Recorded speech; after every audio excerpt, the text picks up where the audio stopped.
பாபு மேகா காதல் கதை பாகம் 20. அதிகாலை பொழுதில் சந்தை கூட்டத்தில் அங்கும் இங்கும் மக்கள் உலாவிக் கொண்டிருந்தனர். காய்கறி வாசனை, வியாபாரிகளின் கூச்சல் என வழக்கம் போல் அந்நாள் தொடங்கியிருந்தது. அந்த கூட்டத்திலே ஒரு மூலையில் வெண் சட்டை, வெள்ளை வேட்டி அணிந்து தலையில் துண்டு கட்டியபடி மாதவன் தனது அரிசி மூட்டைகளை அடுக்கிக் கொண்டிருந்தான். புதிய கம்பரிசி, நாட்டுச்சோறு, வாசனை வர மாதிரி இருக்கும் என்று கூவி வாடிக்கையாளர்களை அழைக்கிறான். அவன் குரலில் நம்பிக்கையும் முகத்தில் சிரிப்பும் உழைப்பில் நிம்மதியும் தெரிந்தது. அரிசி மூட்டையை திறந்து கை நிறைய அரிசி எடுத்து வாடிக்கையாளர்களிடம் காட்டுகிறான். பாருங்கம்மா, இது நம்ம ஊர்ல விளைந்த தூய நாட்டு அரிசி. நம்ம சாப்பிட்டா உடம்பும் குளிரும், மனசும் மகிழும் என்று பெருமையுடன் சொல்கிறான். சந்தையில் பலர் வந்து அவனிடம் அரிசி வாங்கி செல்கின்றனர். அப்போது ஒரு பெண் அந்த அரிசியை பார்த்து, என்னப்பா, இதெல்லாம் நல்ல அரிசிதானா? வடிச்சா நல்ல வாசமா இருக்குமா என்று கேட்டார். அதற்கு மாதவன், என்னம்மா இப்படி சொல்றீங்க? ஒரு வாட்டி நம்ம கிட்ட அரிசி வாங்கிட்டீங்கன்னா திரும்ப திரும்ப வந்து வாங்குவீங்க. வயல் மண்ணுல விதை போட்ட மாதிரி வாழ்க்கையிலும் நம்பிக்கை போட்டாதான் நல்ல விளைச்சல் வரும் என்று சொன்னான்.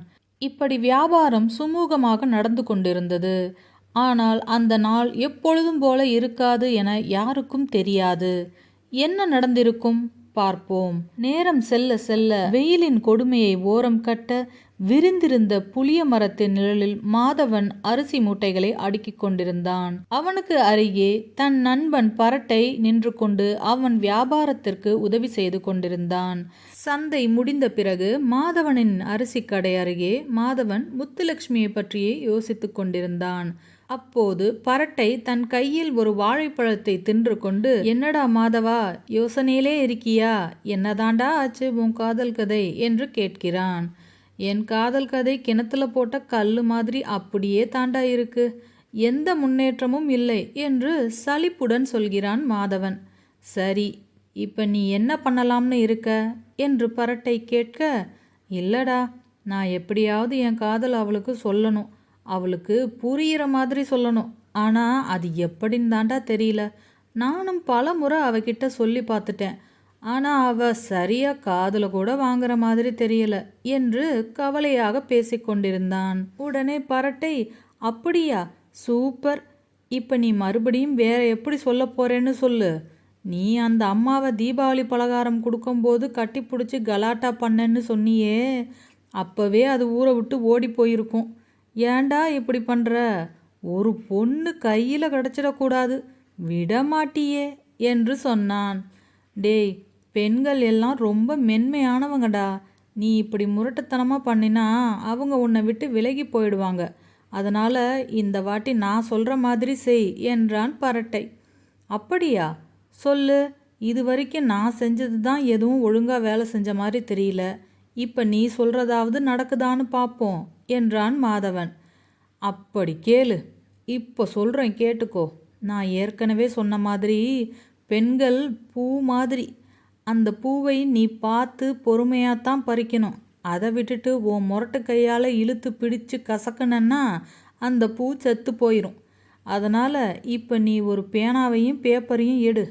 அதில் நீ உன் மனசில் இருக்கிற எல்லாத்தையும் கொட்டு.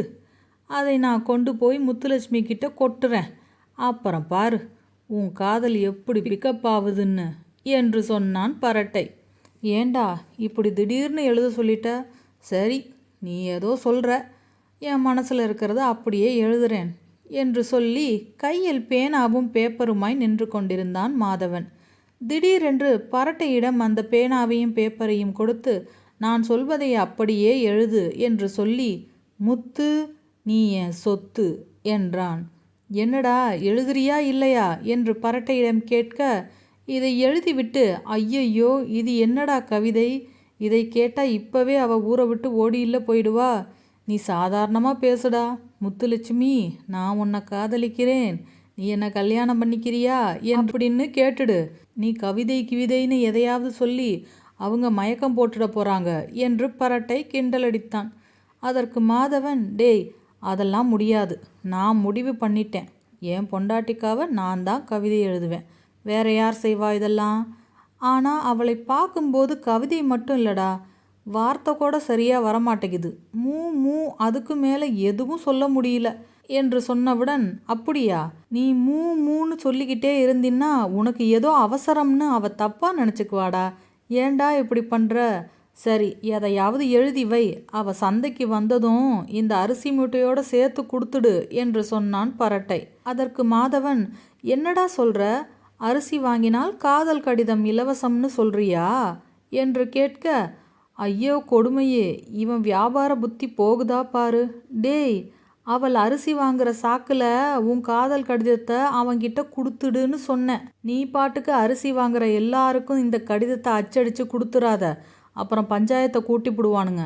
உன் காதல் ஜெயிச்சிருச்சுன்னா எனக்கு அப்படியே ஒரு 2 மூட்டை அரிசி இலவசமாக வீட்டுக்கு கொடுத்து விடு என்று சொன்னான் பரட்டை. அதுக்கு என்ன, கொடுத்துட்டா போச்சு என்றான் மாதவன். உள்ளத்தில் முத்துலட்சுமியின் நினைவு ஒரு மெல்லிய தேன் பூக்களின் நறுமணம் போல் மிதந்து கொண்டிருந்தது. சந்தையின் இரைச்சலுக்கு இடையே திடீரென்ற ஒரு அமைதி பரவியது. மக்கள் வரிசைகள் பிரிந்தன. அந்த வழியே பட்டுப்புடவையின் இளஞ்சிவப்பு நிறத்தில் மலர்ந்த தாமரை பூவை போல் முத்துலட்சுமி வந்து கொண்டிருந்தாள். அவள் தலையில் சூடிய மல்லிகை மாலை காற்றில் கலந்து ஒரு இனிய மனத்தை பரப்பியது. மாதவனின் இதயம் விரைவாக துடிக்க ஆரம்பித்தது. அவன் கண்கள் முழுவதும் முத்துலட்சுமி மேல் பாய்ந்தன. அவள் சந்தையில் பொருட்களை வாங்கி கொண்டிருந்தாள். இதோ வந்துவிட்டாள் என் வசந்த சேனை என்று நினைத்து கொண்டு அவளையே பார்த்து கொண்டிருந்தான் மாதவன். அப்போது திடீரென ஐயோ காளை என்ற அலறல் சத்தம் கேட்டது. அந்த சத்தம் சந்தையின் அமைதியை கிழித்தெடுத்தது. ஒரு காளை தன் கண்களில் சிவப்பு நிற வெறியை காட்டியவாறு கூட்டத்தின் மீது பாய்ந்தது. சந்தை கலகலத்தது. மக்கள் ஓடி தப்பிக்க முயன்றனர். அப்போது கூட்டத்தில் தனித்து நின்றாள் முத்துலட்சுமி. பயத்தில் என்ன செய்வதென்று தெரியாமல் அங்கேயே திகைத்து நின்றாள். அந்த முரட்டு காளை தன் கோரமான கண்களை அவள் மீது பதித்தவாறு கூரிய கொம்புகளுடன் மணலில் காலை உதைத்து கொண்டு முன்னேறியது. இதை பார்த்த மாதவன் முத்துலட்சுமி என அலறிக்கொண்டு அவளை காப்பாற்ற புலியைப் போல் பாய்ந்து ஓடினான். ஆனால் காளை அப்போது முழு வேகத்தில் முத்துலட்சுமியை நோக்கி ஓடிக்கொண்டிருந்தது. அந்த காளை நெருங்கும் அபாயத்தை உணர்ந்த மாதவன் கடைசி முயற்சியாக தன் வலது கையில் இருந்த கனத்த பாயை எடுத்து காளையின் முகத்தில் வீசி எறிந்தான். அந்த காளை திடீர் தடையால் திசை மாறி சிறிது தடுமாறியது. அந்த சில வினாடிகள் போதுமானவையாக இருந்தன. மாதவன் முத்துலட்சுமியின் அருகே சென்று அவள் இடுப்பை வலுவாக பற்றி அங்கிருந்து ஒரு கட்டிடத்தின் பின்புறமாக இழுத்துச் சென்றான். மாதவன் வேகத்திற்கு ஈடு கொடுக்க முடியாமல் முத்துலட்சுமி தடுமாறி கீழே விழுந்தாள். அப்போது மாதவன் அவள் மேல் விழுந்தான். முத்துலட்சுமியின் மல்லிகை மாலை அவிழ்ந்து அவர்கள் இருவரையும் கட்டி கொண்டது. இருவரும் அவர்களின் முகத்தை மிக அருகில் பார்க்க ஒரு நிமிடம் அவர்களின் கண்கள் பேசிக்கொண்டனர். முத்துலட்சுமி கண்களில் பயத்தின் நிழலும் மாதவனின் கண்களில் அந்த பயத்தை தணிக்கும் தீரமும் தவழ்ந்திருந்தன. அவளின் மெல்லிய சுவாசக்காற்று அவன் முகத்தில் விழுந்தது. பயப்படாத முத்துலட்சுமி, நான் இருக்கேன், காளை மாடு போய்விட்டது என்றான் மெதுவாக. முத்துலட்சுமியின் கைகள் தன் உணர்வில்லாமல் அவனின் தோள்பட்டையை பற்றி கொண்டன. சந்தையின் குழப்பமும் காளையின் கர்ஜனையும் அப்போது தொலைவில் மழுங்கிய ஒளியாகத்தான் தென்பட்டன. அந்த சிறு துளி நேரம் ஒரு யுகம் போல் உணரப்பட்டது. காளை தன் வெறியை வெளியே கொட்டிக்கொண்டு தொலைவில் ஓடிப்போனது. சந்தை மீண்டும் அமைதியடைய தொடங்கியது. மாதவன் மெதுவாக எழுந்தான். கைகளை நீட்டி இன்னும் நடுங்கிக் கொண்டிருந்த முத்துலட்சுமியை எழுப்பினான். அவள் கண்களில் இன்னும் அந்த பதட்டம் குறையவே இல்லை. மாதவன் அவளை பார்த்து, முத்து, உனக்கு ஒன்றும் ஆகவில்லையே என்று கேட்க அவள் தலையை அசைத்து இல்லை என்றவாறு சொன்னாள். அவளுக்கு வார்த்தை வரவில்லை. மாதவன் அருகில் இருந்த கடையில் தண்ணீர் வாங்கி முத்துலட்சுமிக்கு கொடுத்தான். இந்தா முத்து, இத குடி, பயப்படாதே என்று தைரியப்படுத்தினான் மாதவன். அவள் அந்த தண்ணீரை பருகிவிட்டு, நீங்க மட்டும் இல்லைன்னா இன்னைக்கு என் நிலைமை என்ன ஆயிருக்கும்னே தெரியாது என்றாள். இது ஒரு புறம் என்றால், மாதவனின் நண்பன் பரட்டை நிலைமை இதைவிட மோசமானது. காளையின் பார்வை பரட்டை மேல் விழுந்தது. ஒரு முட்டு சந்தில் முட்டி மோதி செவுத்தோடு செவுத்தாய் பள்ளியைப் போல் உட்கார்ந்து விட்டான் பரட்டை. காளை அவனை அருகில் நின்று முறைத்து கொண்டு பார்த்தது. ஐயோ, இப்ப நான் என்ன பண்ணுவேன்? போறதுக்கு வழியும் இல்லையே, இந்த மாடு எனக்கு வழி விட மாட்டேங்குது என சொல்ல, காளை தன் தலையை தாழ்த்தி அவன் இருக்கும் திசையில் அசைத்தது. இதை பார்த்து அதிர்ந்து போன பரட்டை அந்த காளையிடம், காளை என்ன, நான் தான் உங்க பழைய நண்பன், மறந்துட்டீங்களா? ஊர்ல எல்லாரும் பொங்கல் கொண்டாடி மஞ்சு விரட்டு பண்ணி உங்களை பின்னாடி துரத்தி துரத்தி விரட்டுனாங்களே, அப்போ நீங்கள் எங்கே ஓடுறதுன்னு தெரியாமல் திக்கு முக்காடி ஓடிக்கிட்டு இருந்தீங்க. நான் தான் உங்களுக்கு அந்த வழியில் அடைச்சிருந்த வேலியை தள்ளிவிட்டு நீங்கள் ஓடுறதுக்கு வழி பண்ணினேன். மறந்துட்டீங்களா? இன்னைக்கு நான் போகிறதுக்கு வழி விடாமல் இப்படி நிற்கிறீங்களே, இது நியாயமா என்று கேட்டான். ஆனால் காளை தன் சீற்றத்தை சற்றும் குறைக்கவில்லை. அண்ணே கொஞ்சம் இரக்கம் காட்டுங்கண்ணே என்று காளையிடம் கெஞ்சி உரையாடி கொண்டிருந்தான் பரட்டை. மறுபுறம் முத்துலட்சுமி நன்றி தெரிவிக்கும் விதமாக அவள் அணிந்திருந்த பூ மாலையை எடுத்து மாதவன் கையில் சிறு புன்னகையுடன் கொடுத்தாள். மாதவன் அந்த மாலையை வாங்கினான். அதில் இன்னும் அவளின் நறுமணம் நிறைந்திருந்தது. முத்துலட்சுமி முகத்தில் என்றும் பார்த்திராத ஒரு மாற்றத்தை அன்று மாதவன் கண்டான். நிச்சயம் இன்று இல்லையேல் என்றோ ஒரு நாள் தன் காதலை முத்துலட்சுமியை ஏற்றுக்கொள்வாள் என நம்பிக்கை பிறந்தது. போது மாதவன் நண்பன் பரட்டை அவன் முதுகில் பின் நின்று அவனை சுரண்டினான். மாதவன் தன் நண்பனை திரும்பி பார்த்து, டேய் பரட்ட, என்னடா, என்ன இது அலங்கோலம்? உன் பேருக்கு தகுந்த மாதிரி உன் தலைமுடியும் இருக்கு, எப்படா வந்த என்று கேட்டான். அதற்கு பரட்டை அதிர்ச்சியுடன், எப்ப வந்தியா?